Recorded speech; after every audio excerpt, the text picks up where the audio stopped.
OK, a bit of an unfair question now, but apart from the Virgin Mary, can you name another woman of significance in the Bible?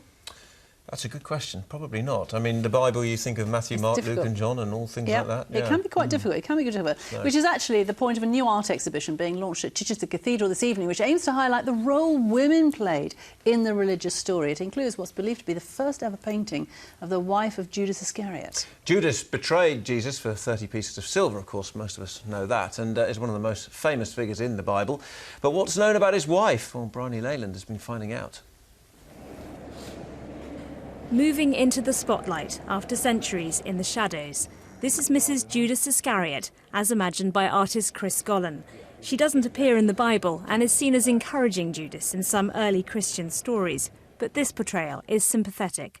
I've actually tried to put myself in her position.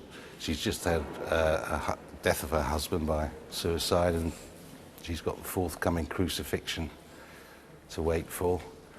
To me, she looks as though she's about to implode with grief. It's almost too much for her to bear. In all, Chris Gollon has painted 17 women from the scriptures for this exhibition, many of them largely forgotten, like Rachel, whose son was slaughtered by Herod, or Hannah, who longed for children and began the practice of silent prayer.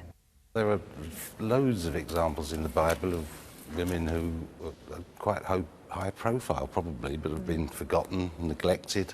My task, I think, was to make people re-interested in the stories. For Chichester Cathedral, this exhibition continues a proud tradition of providing a platform for modern, sometimes challenging art. Chris is doing something really important for us in foregrounding the stories of women, either as active agents or indeed as people who have been caused great suffering by the actions of others, often men. So, yes, they are about ancient stories, but I see contemporary faces there, whether they're in the Middle East or in this country. It's beautiful, absolutely amazing. And looking at the paintings makes you, there's lots of thoughts going on in my head. And very, very moving and challenging. Lovely. It takes a while to absorb it, because I think you need to see it more than once, actually. Entry to the cathedral and the exhibition is free.